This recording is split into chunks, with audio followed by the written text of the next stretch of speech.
for the other two that aren't here yet. So if you don't mind, my friend, why don't you go ahead and just kind of give us an overview of what has happened in your business, like where you started 8 months ago and what has happened since then. And you don't need to break it down into the percentages. Just, talk generalities and talk about how many referrals that you've gotten, where they're coming from, the relationships that you've built, and how it's changed the way you present yourself. Yeah, definitely. So we'll start from the beginning. So when we first started talking back in October, I was at probably about 10 quality referrals a month, and I was getting a lot of crap referrals from a different agent, but I'd say 10 quality a month. Right now, for the last 2 months, I've averaged 1 referral per month, and one per month or one per day? I'm sorry, one per day. Okay. As a 30-month average, I am receiving 1 per day. Some days I'm receiving 4, and other days I receive no, but over an average 1 per day. And sure. Also, that was May and April. In March, I had 20 referrals in the 31 days, and so it was really kind of right around in that month. In March is when my business really took off, and I completely bought into the system. Okay. What is it that you've bought into? Bought into the whole, really the system of the way you talk, your system of the art of being referable, of setting the stage with each one of your clients, setting the stage with each agent, and really setting the stage with each agent by basically going at it as taking their control away from it and showing that really that I'm in control and I have the value to add to your business, and I don't need to work with you. But if I want to work with you, and if we're a good match, then we will work together. But I don't need to work with you. And so that was another big thing. Why has that changed the way you do business? I mean, why has your value proposition become so instrumental in everything you say and do? I mean, because really, it put me in total control. And so it's, I need to know that the agents that I'm working with, that they're not working with just a loan officer, they're working with a consultant, that they're working with someone that's getting their client pre-approved, and they're doing it differently, and they're really setting the stage for further referrals and really to help them grow their business as well as, while I grow mine. And so really, it's really the most important thing is that it put me in complete control of my business, and I've never had that before. And I'll tell you what, before I really had this system fully in motion, I was getting really stressed out, and I'd let things kind of bother me, and I wasn't in control of my business. My stress level has gone way down, my business has gone up, and I'm enjoying each and every day a whole lot more. Wow, that's pretty significant. So how is the message that you have now attracting your realtors? Like what's the response been like with the agents that, because you've gone out and you've gone and done your face-to-face meetings. I mean, you were averaging, anywhere from 2 to 15 a week, right? Yeah, exactly. How is the presentation that you've learned and your value proposition been so vital for you in those meetings? Yeah, I mean, it really even transformed the way I meet with agents. It went from having, because I remember we talked about this, I went from having, what I thought was quality meetings over the summer and up right before you started coaching me, that I thought I was having quality meetings, but I wasn't getting the referrals. I wasn't getting any business out of it. And then as soon as I started switching more to your system, they got a little bit better. Then once I fully bought in, they got really good. And so it went from basically me selling myself and doing like just the frog stuff to really getting down to what's important to the agent and establishing the value that I add to their business and how I conduct business differently.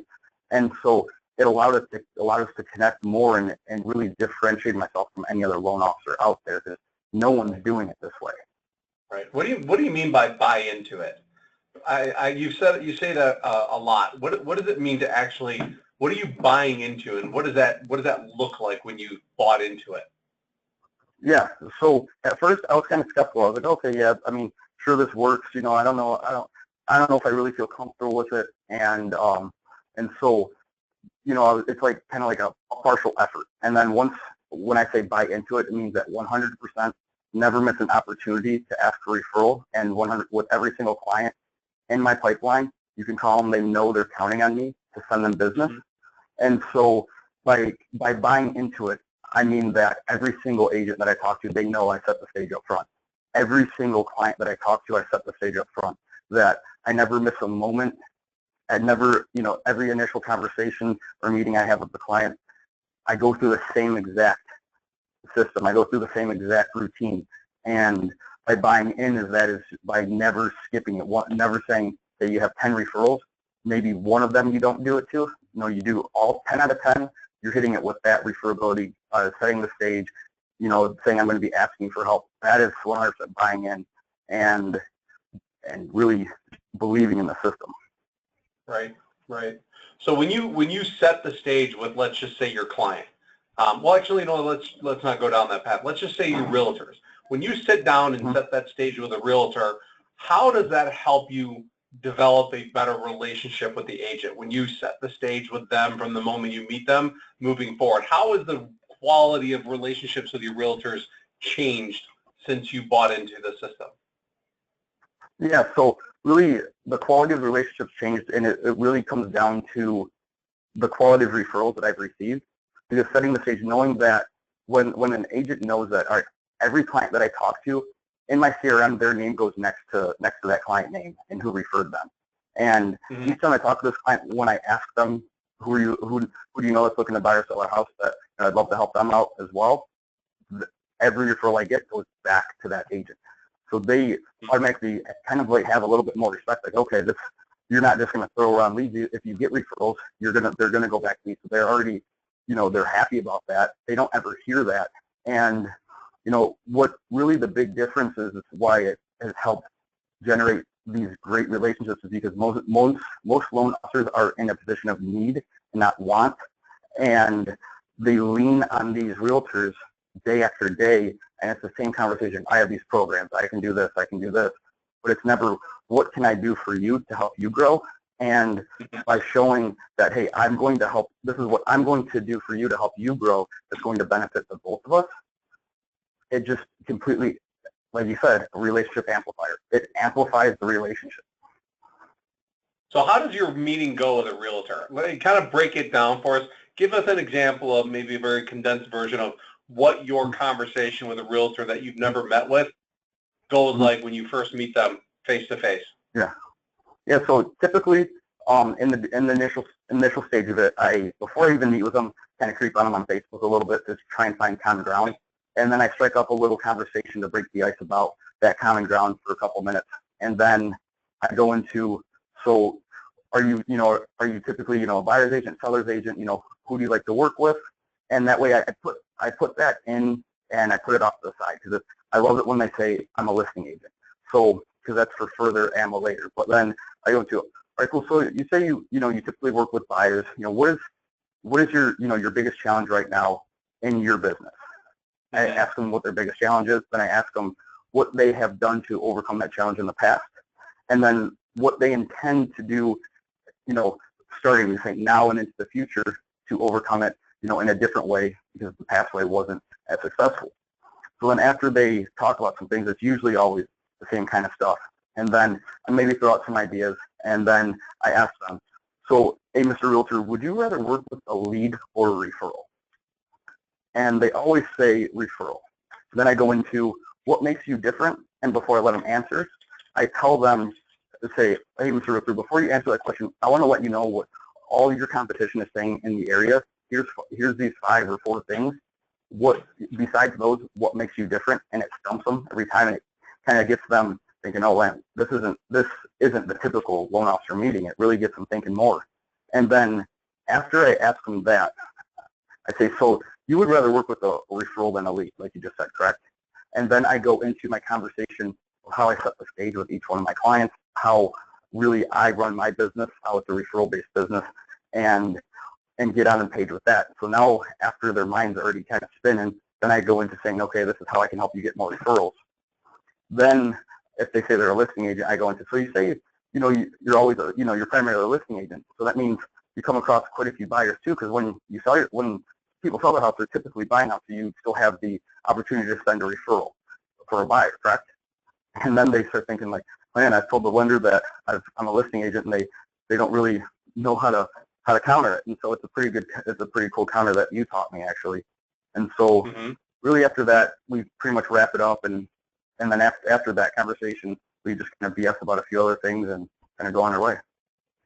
So the best part about that, does it give you a reason or gives you confidence that you have something worthwhile to share with them on the follow-up or subsequent phone calls? Oh, yeah. Because obviously you're not going to, obviously you meeting the realtor for the first time is you're just flirting with each other to see if there's any chemistry.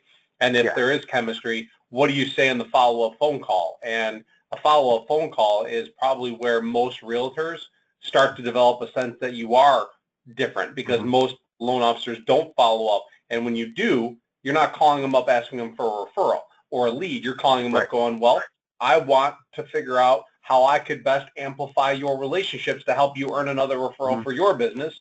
Please tell me how I can do that for you. That's not speaking to your need. That's speaking to your audience's need. Exactly. And then on top of that too is you can take, so I mean, obviously in this coffee meeting, there's not nearly enough time to go over all of the strategies, and where you say, hey, I wanted to, especially if you leave a voicemail, it's like, hey Doug, David Thomas calling you here, was just calling to see how everything was going, and I came across something today. I just wanted to share this with you. Give me a call back and let's chat. 734-771-0252. Talk to me, call back. But so then you can always take another referability tip, an idea, and give another piece to the realtor, and then you can call them back the next week and, hey, how did that tip work if you used it? And what did you try? And then have you bought into it? Yeah, exactly. Did you buy into it? Yeah. Consider that. I mean, it took you 7 or 8 months to buy into it completely, or 6 months. Your realtors, it's going to probably take them that long. And so your consistency now has a motivation behind it, because you want their success as much as they do. If you consistently drip on them and provide them value, it gives you an ample reason to always have confidence to pick up the phone and call. There's a really powerful gentleman out there in the media these days. His name is Gary Vaynerchuk, and he talks about give value, give value, give value, give value, then ask for business. Give value, give value, give value, give value, ask for business. And the initial meeting face-to-face is just to set the stage for how you can create a reason to follow up with them for the next 12 weeks, essentially, if that's what you want to buy into, and without feeling like you have to call on them and sell them, or giving them no reason to want to pick up the phone. Most of us just call, and most agents don't pick up the phone. They're like, well, why would I want to talk to them? There's nothing of value to talk about. I believe, and you probably are a testament to this, do you find that your follow-up calls are actually being received, or are you leaving voicemails, and are the agents actually calling you back? So that's kind of a two-step question there. Is I have a greater answer rate than I have before, than I was just doing the other stuff. But then I also have a greater callback rate. So the answer rate is still pretty much it's better, but it's not like substantially better.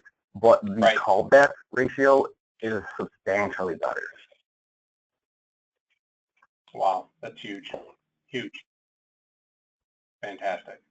Fantastic. Okay. So talk to me now about how you handle your clients. So you've got value with the realtors. You've got a reason to follow up with them. What does that translate into with the client referrals that you're getting from the realtor? Yeah. So really my initial conversation with the client goes like this, and Doug, you're going to be my client. So hey Doug, before we get into talking about the mortgage and the real estate stuff, all the numbers and details and whatnot, I'd just like to tell you a little bit more about myself, so you know something about me before I know basically everything about you. And so I go into saying I have a finance degree from Western Michigan University. Right out of college, I launched a mortgage division for a financial advisor, and then I switched over to Success Mortgage Partners in May. I was recruited over here and really sold the fact that there was an awesome team that helps give my clients the best experience possible, and that's what our main goal is. We want to, give you the best experience possible, because we want to work towards, helping your friends and family members out, as well as, just yourself. We're not in it for one transaction. We're here for the relationship. and because my business is based off of referrals. And then I go into, so I say really there's a few things that make me different than other loan officers out there. One, I'm going to consult with you. We're going to peel away the layers to get down to what's important. So we really put you in a position to succeed. I'm not interested in maxing out your loan amount. I'm interested in finding a monthly payment amount with the mortgage payment, the tax, and insurance that you're comfortable with, so you can still go out with your family, go hang out with your friends, and go on vacation. And the really next thing is taking the consultative approach.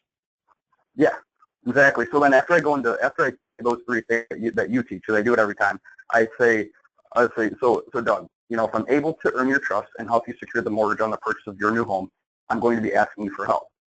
Can I count on you to refer your friends and family members to me, and so I can help them out just like we're going to be helping you out? Absolutely, I would love to. Awesome, Doug. Awesome. That's great. I appreciate that. And so are you ready to get started with the mortgage application? And then I go into it. They always say yes. Have you ever had a client say, no to you? No. And why do you think that is? I have not. Because instead of saying, if I'm able to trust, will you send? And says, when you say, can I count on you? There's almost that sense of responsibility that I'm counting on them. And so by wording it that way, it makes them feel kind of almost more important. And no one usually says no when someone says, hey, I'm counting on you to get this done. You have that sense of entitlement, I got to do this. Right. I love it. What's happened with your client, like the quality of client? Has that changed? Oh, completely changed.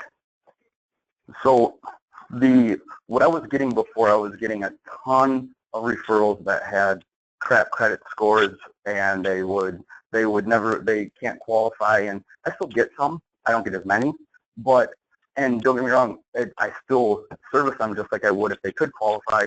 Just like we had this conversation because I said, man, I don't really want to meet this person. Their credit's a 550, and you said, no, you have to, because that's it's a moment. It's an opportunity to be referable. But my clients I've had a higher ratio of clients I've been able to pre-approve than I did 6 months ago, 8 months ago, and the quality of clients have increased. And I'm sure your next question is, why do you think that is? And so I think that is because of just confidence in myself, because of the kind of this change in the way I did do my business. Dave, I hate to interrupt you, buddy, but we're getting a lot of feedback. So I don't know if you're on a handset or if you're on your phone, or moving around a lot, but we're getting a lot of scratching and feedback. Is this better? A lot better, yes. Okay, cool.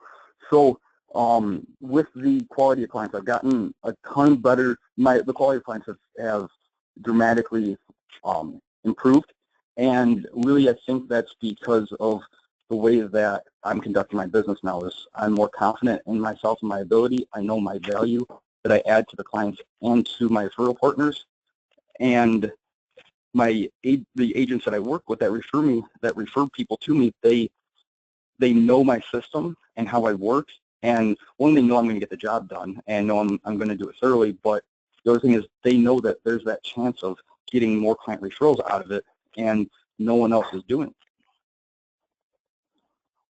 Love it. What's it been like to be able to fire your clients? Oh, it's awesome. Feels great. Why would you ever need to fire a client? Why would you ever need to fire a client? Because they're not a good fit for my business. What does that mean, not a good fit? So do you want me to give you kind of a brief example, that story about the client with the son and mom? Just condense it for us a little bit. I mean, just okay. Really talk about why the client wasn't a good fit. Okay. Yeah. So the client's son got involved, and he was a rate shopper. I was giving him my initial setting the stage conversation with him. He cut me off halfway through, said, let's get down to what's important, and that's the interest rate. I went through the conversation saying that I'm not going to have the best, not going to have the worst. We're going to give you the best experience and the best service, but you're going to be able to find a better interest rate out there. And so we went back and forth a little bit, and then I stopped him. I was like, listen, if interest rate is the most important thing to you, I'm not going to be a good fit for you, and you're not going to be a good fit for me. If you're not concerned with the process and the experience and only concerned with saving about a Starbucks cup of coffee per month on your mortgage payment, then you're better off going to the bank, and good luck to you. And he said, okay, thanks, bye. That was it. Wow. Wow. Okay. Okay. And how did that affect your relationship with the realtor when you were abundantly clear on what you will and won't tolerate in your business? It got better. So I told the agent exactly what happened, and she said, I think I like you even more now. That guy's a jerk, and I'm glad that you stood up to him and didn't tolerate it. Awesome. Wow, that's pretty amazing. It's got to feel pretty good, probably, doesn't it? After that conversation with him, I had a good rush going, a good adrenaline rush going. I felt great. Fantastic. Fantastic. Thank you, David, for sharing that. And so I guess the reason I wanted to bring Dave onto this call, guys, was really to simply identify with a lot of this stuff is not your traditional training methods. It's more about articulating your value. It's more about articulating your what you provide as a value proposition to your realtors and to your clients. And the impact that it has with the clients is so meaningful. As Dave has attested to in the examples that he's given, buying into the system and applying this strategy that we'll talk more about over the weeks go on is really going to impact the way that your clients look at you, the way you treat your realtors, and the way that they treat you in return. We have to start developing a better value proposition to our clients and to our realtors if we hope to attract more of them and have them want to work with us and have them want to refer us business. And so that's what really Dave has accomplished in the short 7 or 8 months that he's been working with me, is transformed his business from being very lead generating to referral based. And those realtors and those clients that choose to work with him are very like-minded, and it's kind of like hanging out with your friends. I mean, you have plenty to talk about, there's plenty of things to discuss, and they have this high level of confidence that whatever you're doing to generate an opportunity to create a referral. And that's really the one pain that most realtors have, which is most of them don't have a strategy or a process to do so. And the cool part is that once you master it, like David has, you then can go out and start teaching it to the realtors that you work with and develop even better relationships by teaching and educating them on how to become more value positioned in front of their clients, which ultimately benefits both of you. Does that make sense? I think it's them calling you. What's that? It gets them calling you. Absolutely, it gets them calling you. No doubt, no doubt. David, man, thank you for your time, buddy. I truly appreciate it. Again, as always, man, I'm honored to be a part of your business, and I'm thankful that I've had the chance to work with you. And so I appreciate you coming on and sharing a little bit of your your business with us. Hey, not a problem. Not a problem. And I want to say thank you, Doug, as well. I mean, if it wasn't for your help, I wouldn't be in the position that I'm at now, and I'm grateful for it. And it's changed my business completely. And awesome. And thank you. I appreciate it. You're so welcome. Have a great Memorial Day weekend, everybody. David, thanks again. We'll talk to everybody in 2 weeks. Have a great weekend, guys. Right. Take care. Talk to you guys later. All right. Bye-bye. Bye.